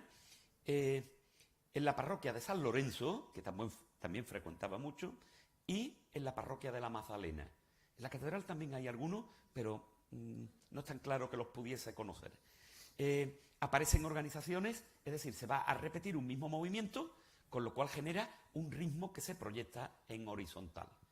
El tercer estilo de Juan Manuel, o la tercera tendencia, quizás no la empezara él, quizás la empezara José Ordóñez, un escultor, en un diseño que hace para la Virgen del Valle, que ahora está en Huelva. En la Guardilla se van a repetir una frecuencia mecanizada de elementos vegetales. Bueno, eso es de tradición cristiana, pero mudéjar. Es decir, tiene un trasfondo andalusí, que los cofrades sevillanos, con un criterio completamente equivocado, llamamos persa. La túnica persa, no, persa no es andalusí. El bordado persa es muy distinto, es otra cosa.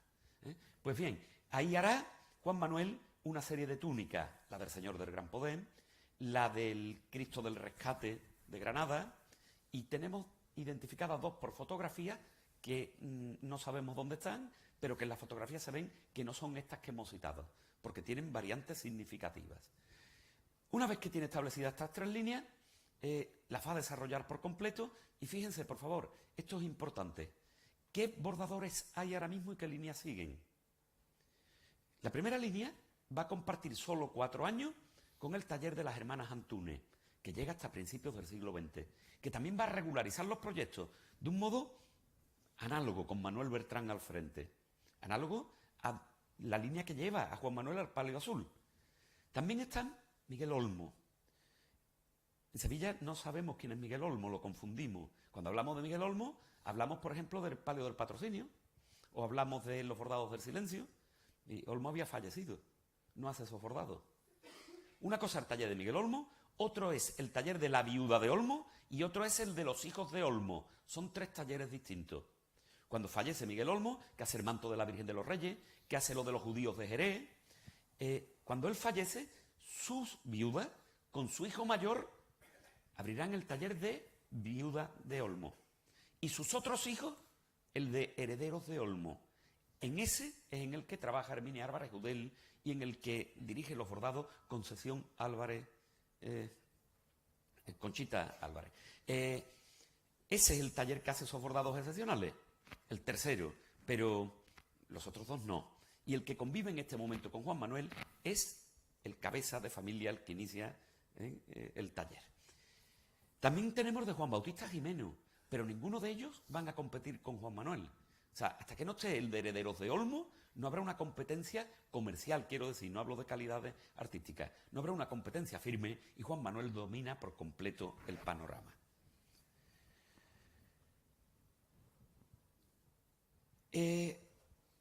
A finales de la segunda década de siglo, Juan Manuel va a añadir 2 variantes más a estas 3.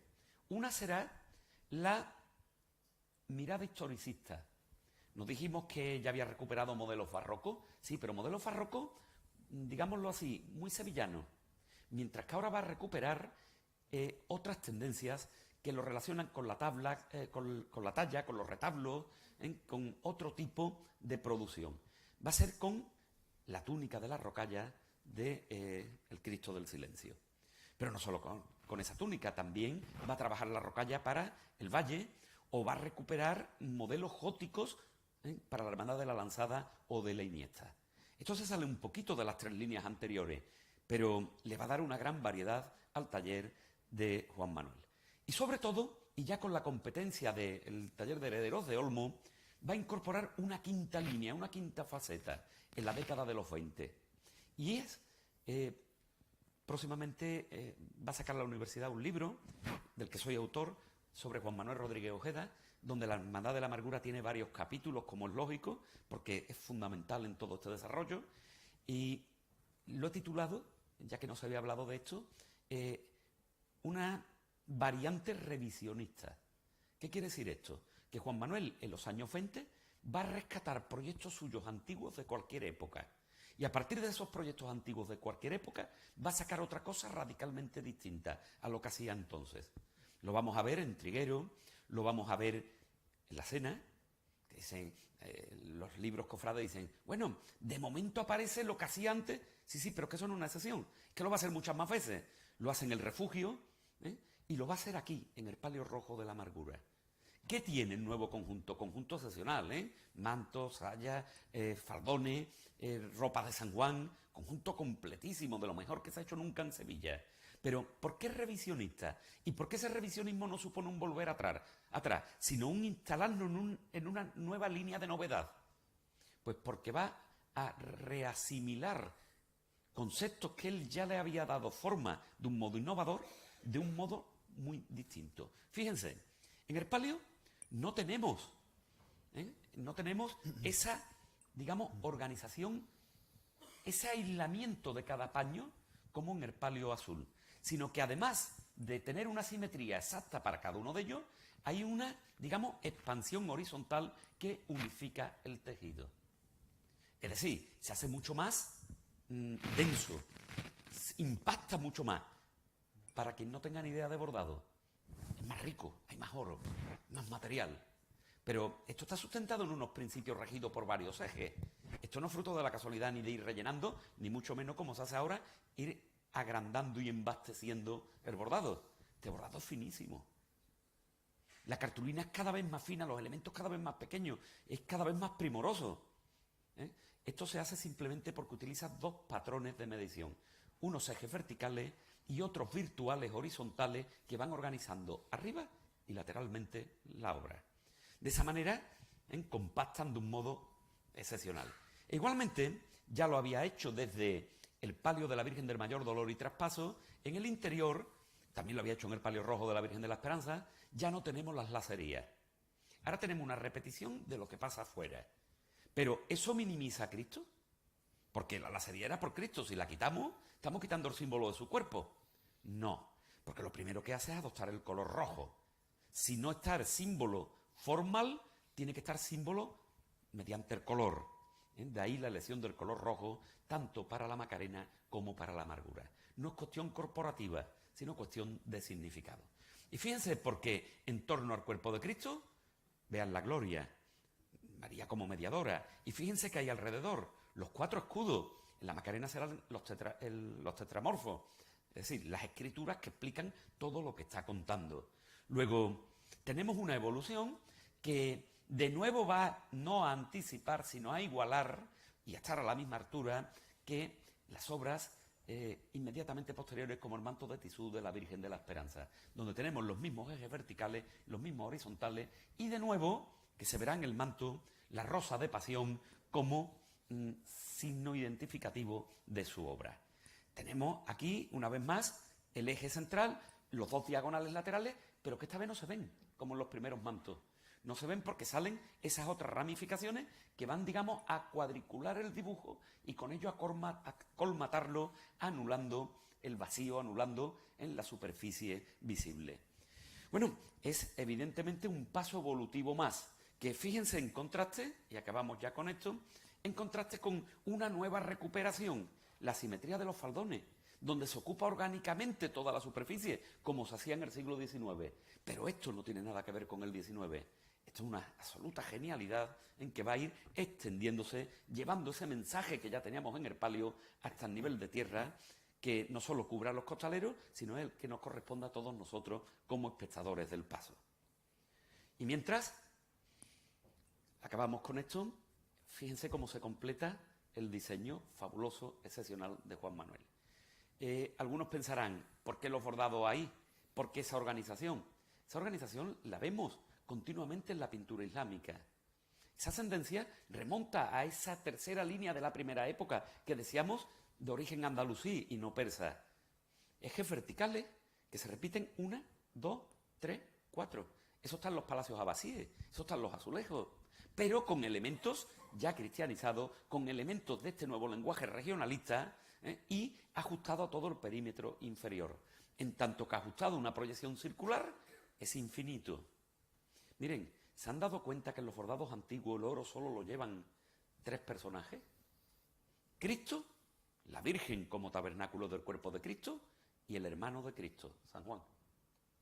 Los 3 personajes no divinos porque San Juan no es Dios. La Virgen tampoco es Dios, pero sí los más cercanos a la divinidad. El resto, los bordados históricos, no van de oro. Mucho menos los malos de la película, como ahora que los estamos vistiendo de oro. O sea, le estamos dando el símbolo de la divinidad que mata a Cristo.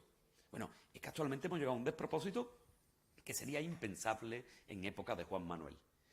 Los otros bordados se ajustan a la bocamanga y al pecho, y ahí sí hay un sentido práctico. Principios del siglo XX, la calle Feria no tenía luz eléctrica, bueno, ni ninguna de Sevilla. Es decir, las imágenes salían a oscuras, y en tanto que iban a oscuras, la vela tiene que iluminar. Al dar en el oro, rebota e ilumina las imágenes. Es decir, el bordado tiene también una función práctica, y Juan Manuel esto lo conoce estupendamente bien y lo va a proyectar. Bueno, y por último, porque no estaría completa la ropa, pero permítanme, porque he visto alguna cara extraña. San Juan, hermano de Cristo. Claro, recuerden, madre, ahí tienes a tu hijo, hijo, ahí tienes a tu madre. Eso es una adopción en la costumbre hebrea antigua. Por lo tanto, es su hermano. Y miren, este mantolín es muy característico del bordado de Juan Manuel.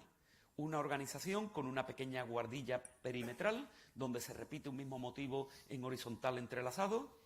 Un segundo nivel, donde los tallos van formando ritmos curvos que ocupan toda la superficie y donde llega una gracia compositiva que no ha igualado ningún bordador nunca. Y una parte interior donde un mismo motivo vertical se repite en bandas. La banda es muy característica del arte español desde la época antigua, incluso desde épocas prerromanas. Se hacen decoraciones en bandas, perfectamente organizadas, y recuerden el tesoro del carambolo, las fandas de los collares o las fandas de los pectorales o de cualquiera de sus elementos. Es decir, que Juan Manuel no va a tener ya límite en sus referencias. Va a buscar desde cualquier aportación que diga o que remita a un origen sevillano para hacer el paso de la Virgen de la Amargura, el conjunto del palio rojo de la Virgen de la Amargura, el paso más sevillano que sale en Sevilla. Muchísimas gracias.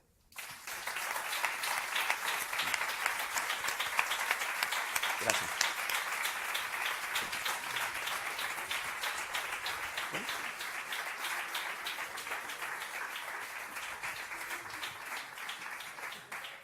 Muchísimas gracias a los ponentes por su síntesis y por su claridad. Como estamos en una mesa redonda, quería introducir una primera cuestión para que después el público se anime por si quiere abusar un poco de su generosidad y saber algo más. Hemos hablado de la arquitectura, las artes plásticas y también de los bordados de la época, y hemos comprobado cómo la Hermandad de la Amargura está plenamente integrada en todas estas vanguardias. En el caso de la arquitectura, Talavera y Heredia proyecta una reforma de la capilla sacramental que finalmente no hace. En el caso de la escultura, pues Antonio Susillo, las manos, los relieves de Castillo Lastruzzi. En el caso de la pintura, por ejemplo, Rico Cejudo. En el caso del bordado, por supuesto, todo lo que hemos hablado de Juan Manuel. Esto me lleva a pensar lo siguiente. La Marcha de Amargura, que nace en este mismo contexto, trasciende bastante la época y funciona muy bien en las décadas posteriores, de posguerra e incluso actualmente, en los últimos años, ¿no? Y eso no ha pasado con estos campos artísticos de los que hemos hablado. Ya no se construye de esa manera, no se esculpe o se pinta de esa manera, ni se borda de esa manera.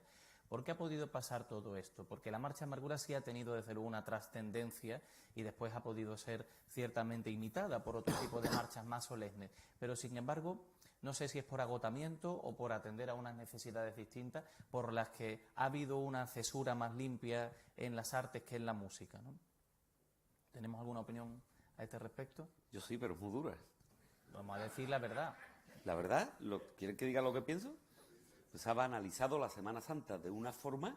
Miren ustedes, cuando medios oficiales dan todos los años un premio al paso que mejor anda de la Semana Santa Sevilla, y yo todos los años rápido lo abro y digo, a ver si este año es la Quinta Angustia, que anda muy bien, a ver si el Gran Poder, que anda magnífico, a ver si son los pasos de la Amargura, que van fabulosos, a ver si es la Sagrada Mortaja. No, invariablemente es a los pasos que no andan. O sea, ni bien ni mal, no andan, incluso andan para atrás. Es decir, desandan. Miren ustedes, es un despropósito total.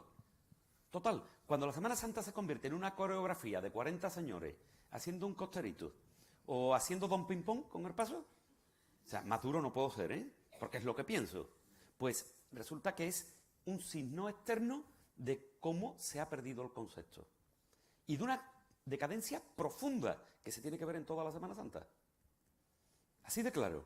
Miren ustedes, cuando se tocan marchas que son chirigotas, auténticas chirigotas, cuando se tocan zambras detrás de los pasos, cuando se tocan piezas de free jazz detrás de un paso de Cristo, aquí hemos perdido el norte, por completo.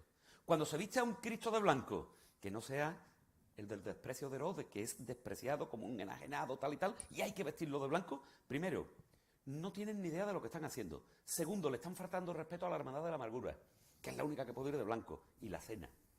Porque el color blanco lo tiene reservado el breviario de la Iglesia para los momentos de máximo júbilo y gozo, salvo la realidad histórica. Por eso el desprecio de Herodes tiene que ir de blanco. Pero de máximo gozo nos da 3 momentos, la Iglesia en mayúscula en el breviario: nacimiento de Cristo, resurrección de Cristo, cuerpo de Cristo. Luego, si yo saco a cualquier otro Cristo de blanco, significa que me alegro con máximo gozo y júbilo de que lo prendan, lo humillen, le escupan, le peguen, lo azoten y lo condenen a cruz. Eso es lo que le estamos diciendo a los cofrades del mundo. Pero cuidado, es que a mí me gusta. Qué guapo está el Cristo. Yo cuando escucho lo de qué guapo, de verdad, ¿eh? De verdad. Cuando veo que, y perdonen que sea crítico con esto, pero cuando veo que medios, digamos, oficial, aunque no hay ningún medio oficial más que la identidad de cada hermandad, como institución, pero cuando medios muy reconocidos en los ambientes cofrades, a Cristos que renuncian a la divinidad de Dios, quitándole las túnicas bordadas, se la ponen un año y le dan el premio al arte efímero, oye usted, no, déselo usted al Cristo del Silencio que va todos los años como debe de ir, o al del Valle, o al del desprecio de Herodes, se lo va a dar al que va bien una vez, y mientras va renunciando a la divinidad de Cristo. O sea, es que son cosas que no tienen ni pies ni cabeza. Es que hemos llegado al siguiente despropósito, Álvaro, y perdóname porque es que yo con esto... Es que hay un palio de Sevilla que le han puesto en las caídas un pavo real, que es el símbolo en el breviario del pecado, de la codicia y del pecado. Es decir, que vamos diciéndole a los cristianos del mundo que María es codiciosa y pecadora. ¿Se dan cuenta del despropósito que hemos llegado? Pero cuando esto se le dice la hermandad en público: ah, no, pero es que ustedes no están enterados. Es que el palio es otomano. Claro, la Virgen era musulmana. O sea, despropósito total. Cojamos a estos diseñadores y este sentido del significado de los símbolos que tenían tanto los escultores, fíjense, escultores profanos como Antonio Susillo, o como Collós Valera, que la mayoría de su obra es profana, o Enrique Pérez Comendador, cuando trabajan para un tema religioso, clavan los símbolos. ¿Por qué? Por formación, por cultura, por conocimiento. Miren la pregunta que le hacen, porque lo he vivido, que le hacen a los directores espirituales. ¿Es litúrgico que mi Cristo vaya vestido de blanco? Y el director espiritual dice: no, litúrgicamente no hay ningún problema. Vale, pero hagan ustedes bien la pregunta, hombre, las procesiones no son liturgias. Claro, litúrgicamente no es nada incorrecto porque una procesión no es litúrgica. Hagan ustedes la pregunta bien. Conforme a las normas de la Iglesia establecidas por el breviario, sancionado por el Papa, o sea, por Roma, ¿es correcto que vaya de blanco? No. Y hay que decirlo. Y si los directores espirituales no se enteran, hay que recordárselo. Miren, parece pedante lo que estoy diciendo, o parece demasiado, pero es que es la verdad.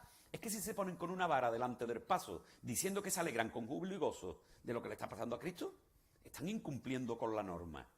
Claro, ahora algunos estáis pensando, entonces, ¿por qué la Macarena saca al señor de la sentencia de blanco cuando tú asesoras a la hermandad desde hace 20 años? Pues muy sencillo, porque había una orden que no se entere ni Andrés Luque ni el director espiritual. Gracias, Andrés.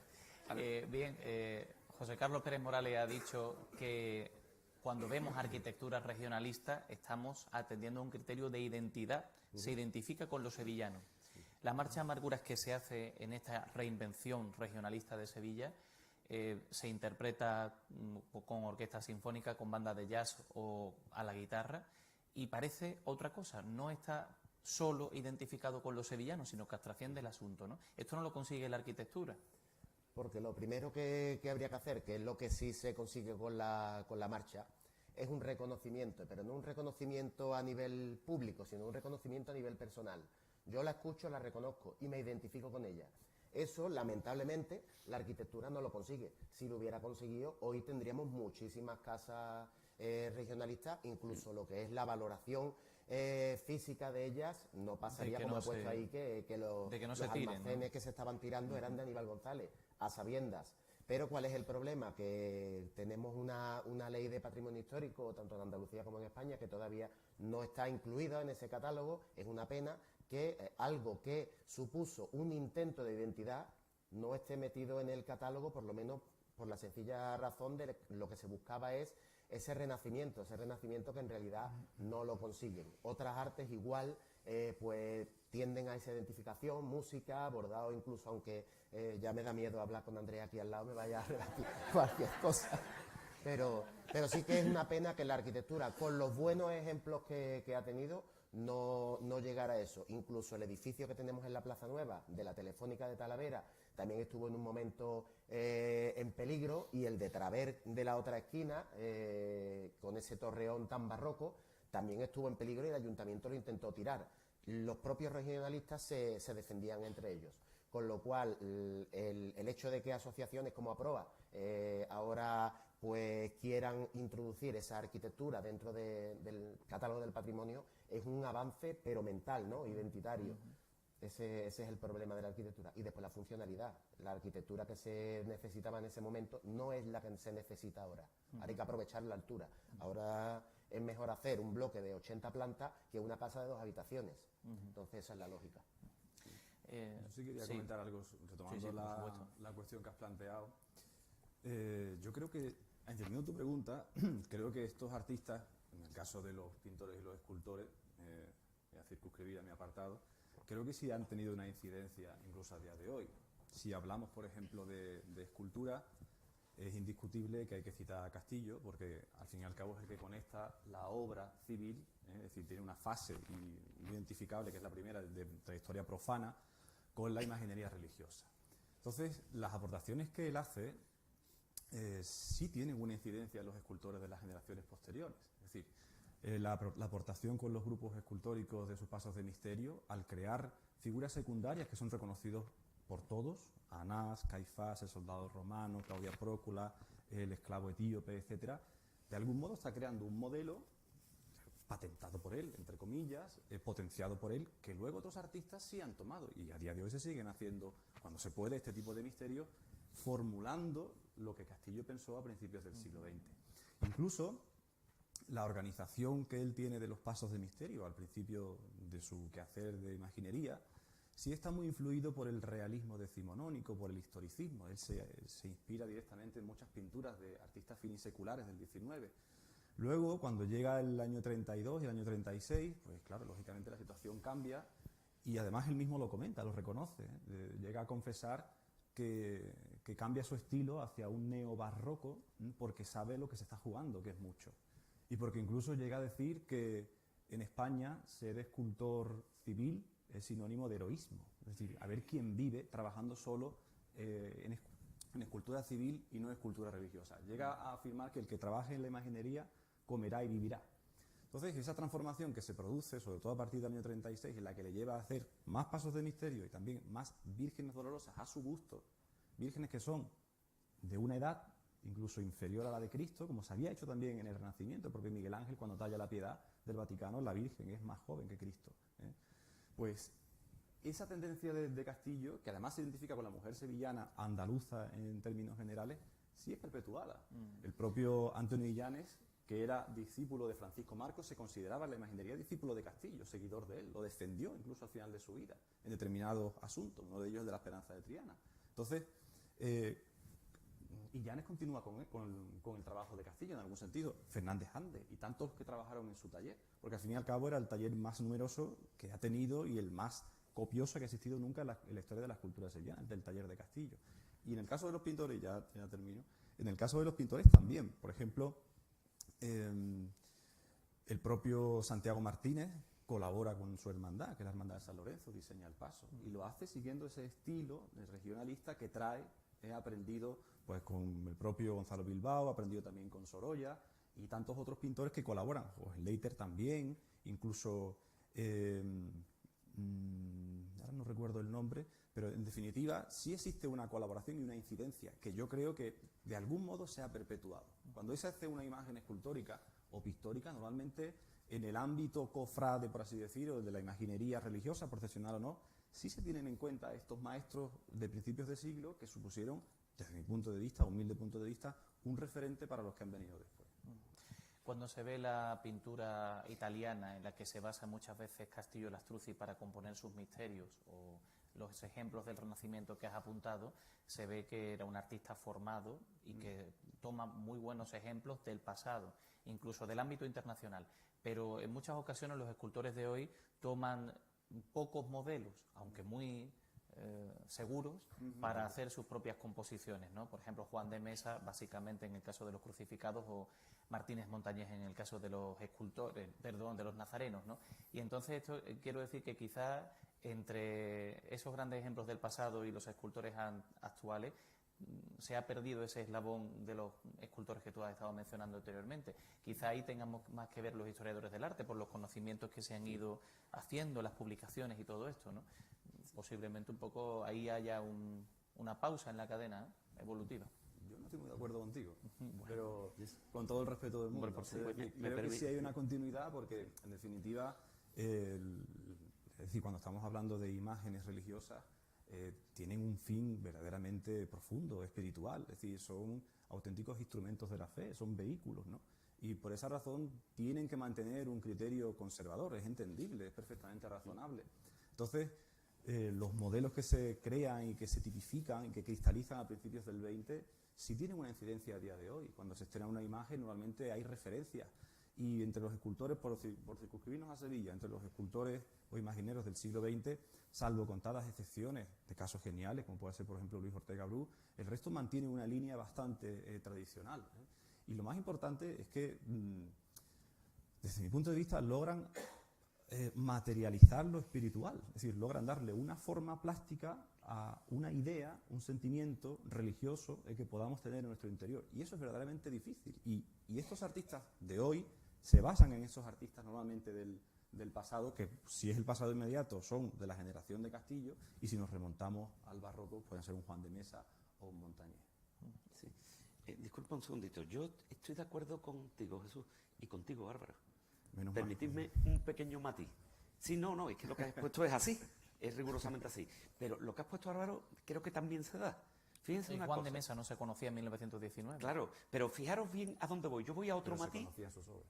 Sí. Aunque no se identificara. Aunque no se identificara. Pero no, perdonadme, yo voy a un matiz distinto de ambos, pero que explica, la continuidad está explicada por sí sola, pero que explica la discontinuidad que tú dices. Fíjense bien, por favor. Y esto es un motivo de reflexión incluso actual, donde hay 16 o 17 cofradías nuevas y donde no hay, me voy a atrever a decirlo, ninguna imagen a la altura de las antiguas. Estoy hablando de las nuevas, ¿eh? Miren, Antonio Sosillo no recibe ningún encargo de las cofradías sevillanas, salvo el de la Hermandad de la Amargura. Collós Valera no recibe ningún encargo. Bilbao con Ordóñez sí. Reciben el del Cristo, del Dolor, y reciben el del misterio de la coronación de espinas. Pero una sola hermandad en un solo momento. Seguimos, Jesús, de escultores que tú hayas nombrado. Menos Castillo, que tiene mucho. Entre bombero y bombero no hay que pisarse la madera. A ver, Sánchez sí, no tiene. Pérez Comendador no tiene. Vasallo no tiene. Y Llanes sí. Echegoyán no tiene. Sí tiene. Vasallo el cuerpo. No, en Sevilla, digo. En las cofradías de Sevilla. No en... Todos estos tienen, todos, en Santander, en Ciudad Real, todos tienen obras religiosas por toda España. Pero en Sevilla no se les ha contratado. Es más, miren, fíjense lo que les voy a decir. Va a debutar como autor de un titular de Semana Santa de Sevilla, habiendo 17 cofradías nuevas. El maestro, digamos, más consagrado de la actualidad, profesor Miñarro, justo cuando se va a jubilar. Ninguna cofradía la han cargado directamente. Justo cuando se va a jubilar, se va a poner un Cristo suyo de hace años como titular. No tiene Darío Fernández Parra. Fernando Aguado, la primera que hizo nada más. Martín Nieto no tiene. Leal no tiene. Abrines no tiene. Y hay 17 cofradías nuevas. Y los escultores buenos no tienen. Algo está fallando. Y lo que está fallando es que prefieren gastarse 10.000 euros en una banda de música mala antes que en una imagen titular, que la quieren casi regalada. Y eso va a producir estas cosas.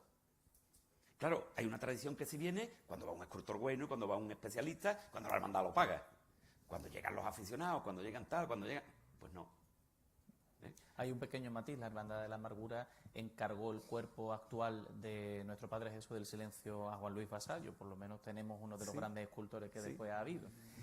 Bien, no sé si la sala quiere alguien intervenir con alguna pregunta para... Dale el micrófono. Sí, José María.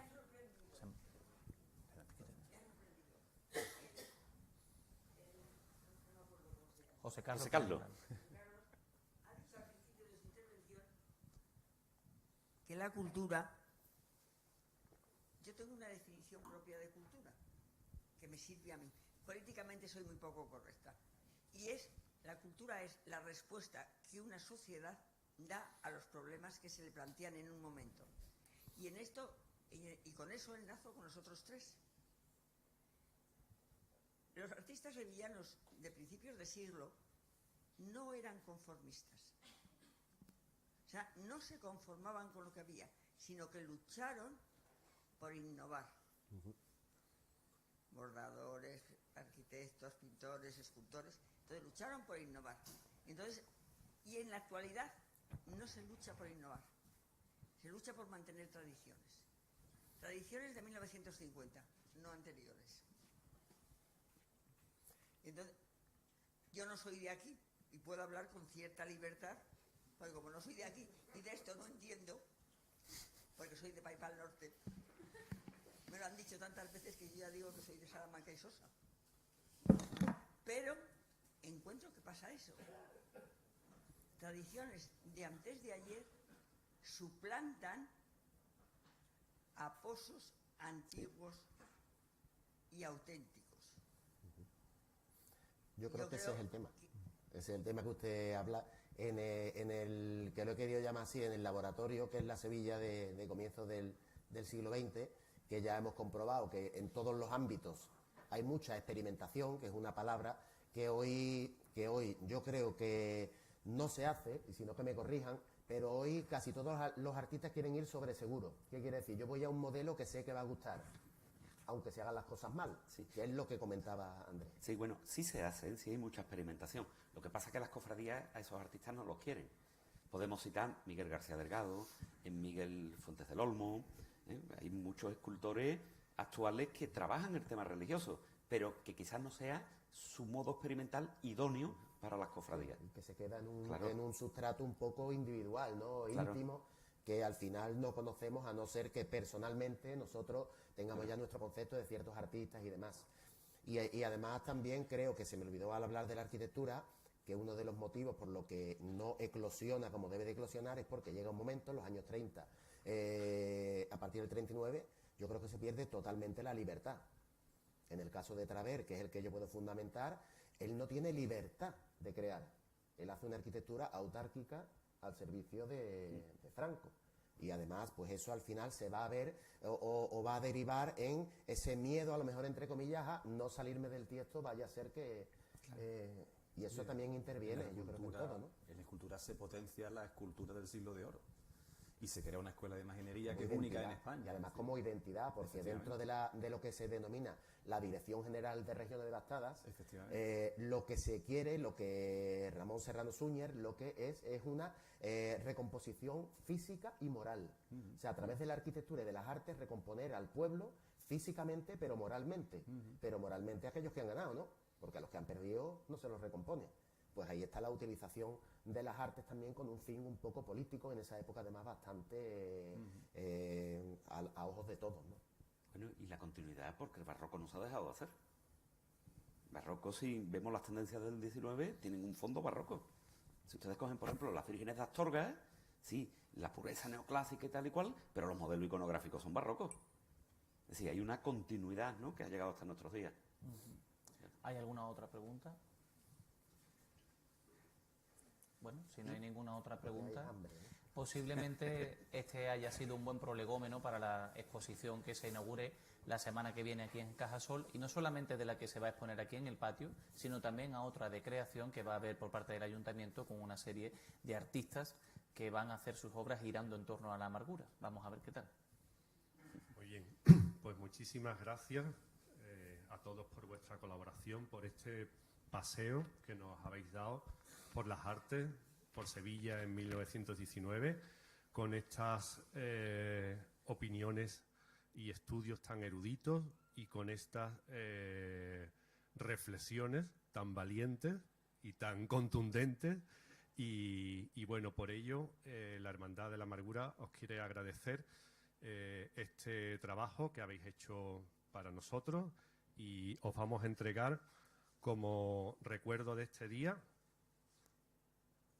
pues esto para que os sirva y llevéis a la Virgen de la Amargura pues muy cerca de vosotros.